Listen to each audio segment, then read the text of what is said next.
Convaincre un employeur d'accueillir un apprenti en situation de handicap. Il arrive que certains employeurs soient réticents à l'idée d'accueillir un apprenti en situation de handicap. Les idées reçues sont nombreuses sur le handicap, et les employeurs, même volontaristes, sont parfois peu au fait des outils, dispositifs et acteurs mobilisables pour sécuriser le parcours de leur apprenti. Quels sont dès lors les arguments et informations à présenter aux employeurs pour casser les stéréotypes et les convaincre de s'adjoindre les compétences et la motivation d'un apprenti en situation de handicap? L'apprentissage est une opportunité d'enrichir son équipe de nouveaux collaborateurs. Le handicap n'est pas une limite. Les compétences, savoir-faire, motivation, performance, qualité des apprentis en situation de handicap, quelles qu'elles soient, sont réelles et en tout point identiques à celles de tout apprenti. Un apprenti en situation de handicap est avant tout un apprenti. Point important. L'apprentissage est ouvert à toutes les personnes en situation de handicap, sans limite d'âge. Ainsi, les employeurs ont l'opportunité d'accueillir en apprentissage des profils divers, des jeunes ou des adultes déjà riches d'une expérience professionnelle. En un mot, de nouveaux talents. Contrairement aux idées reçues, intégrer une personne en situation de handicap dans une équipe ne se traduit pas systématiquement par une charge supplémentaire de travail pour les autres membres de l'équipe, ni par un surcoût pour l'employeur. En effet, la majorité des apprentis en situation de handicap n'ont besoin d'aucun aménagement spécifique. Pour les apprentis dont la situation de handicap nécessite l'aménagement du poste de travail ou d'autres mesures de compensation, aide humaine, technique, matérielle, pédagogique, bien souvent peu contraignantes, de nombreuses aides financières existent pour couvrir les dépenses engagées. Enfin, l'employeur peut bénéficier d'un accompagnement intégralement pris en charge pour préparer l'accueil de l'apprenti et favoriser son intégration et son suivi. L'employeur peut bénéficier d'aides incitatives dans le cadre non seulement de l'accueil d'un apprenti en situation de handicap, mais aussi de son recrutement à l'issue du contrat.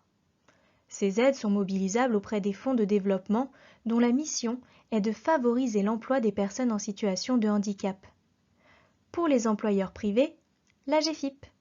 Pour les employeurs publics, le FIP. Vous pouvez par ailleurs indiquer aux employeurs que ces aides sont cumulables avec les autres aides à l'emploi et à l'insertion professionnelle délivrées par l'État ou les régions. Des études le montrent. La diversité est un facteur de cohésion et de performance pour l'entreprise. Toute démarche volontariste d'un employeur dans ce sens est un levier d'attractivité qui traduit des valeurs positives et permet à l'entreprise de se différencier. Ainsi, la présence d'un apprenti en situation de handicap produit des effets positifs sur le collectif de travail. Les maîtres d'apprentissage sont valorisés, la solidarité se développe dans l'équipe et le regard porté sur le handicap change. L'intégration est facilitée par le tutorat, assuré par le maître d'apprentissage, lequel peut être soutenu si nécessaire par les équipes de Cap Emploi ou par des intervenants dédiés spécialisés sur certaines situations de handicap. Vous le savez, les employeurs dont l'effectif est égal ou supérieur à 20 personnes sont soumis depuis la loi du 10 juillet 1987 à une obligation d'emploi de travailleurs handicapés à hauteur de 6% de leurs effectifs, faute de quoi ils doivent verser une contribution financière. L'accueil d'un apprenti en situation de handicap permet ainsi aux employeurs, publics comme privés, de contribuer à satisfaire cette obligation légale. L'accueil d'un apprenti en situation de handicap est en effet comptabilisé comme tout autre salarié agent en situation de handicap dans la déclaration sociale nominative, DSN. À noter que c'est la loi pour la liberté de choisir son avenir professionnel du 5 septembre 2018 qui intègre la déclaration d'emploi des travailleurs handicapés, DOETH, à la déclaration sociale nominative, DSN. Ainsi, depuis janvier 2020, toutes les entreprises, quels que soient leurs effectifs, renseignent chaque mois le statut de travailleur handicapé de leurs salariés via la DSN. Tous les centres de formation des apprentis ont l'obligation de nommer un référent handicap auquel sont confiées de multiples missions. Il accueille et accompagne les apprentis en situation de handicap et leurs familles. Il est en contact avec les équipes du CFA et il coordonne les actions d'accompagnement de l'apprenti tout au long de son parcours de formation et vers l'emploi.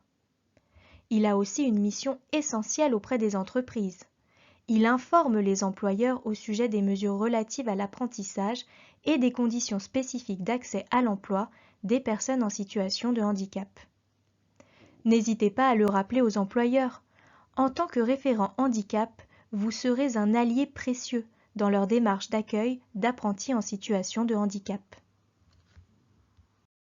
En conclusion, les idées reçues et stéréotypes autour du handicap sont nombreux et peuvent dissuader les employeurs. Pourtant, des aides et des outils existent pour faciliter l'accueil, intégrer et sécuriser le parcours des personnes en situation de handicap. Accueillir une personne en situation de handicap est une opportunité d'enrichissement pour l'employeur et son équipe. C'est aussi un levier d'attractivité qui traduit des valeurs positives. Par ailleurs, cet accueil ne s'accompagne pas nécessairement d'une charge de travail supplémentaire pour les autres membres de l'équipe, ni même d'un surcoût pour l'employeur. Enfin, les employeurs avec plus de 20 salariés ont l'obligation légale d'employer des personnes en situation de handicap à hauteur de 6% de leur effectif. De même que les CFA ont l'obligation légale de nommer un référent handicap. Ce référent handicap est un contact privilégié pour les employeurs et favorise le dialogue et l'information auprès des entreprises. Pour aller plus loin, nous vous invitons à consulter le Centre de ressources numériques de la ressource Handicap Formation et les autres sources d'informations mises à votre disposition en dessous de cette vidéo.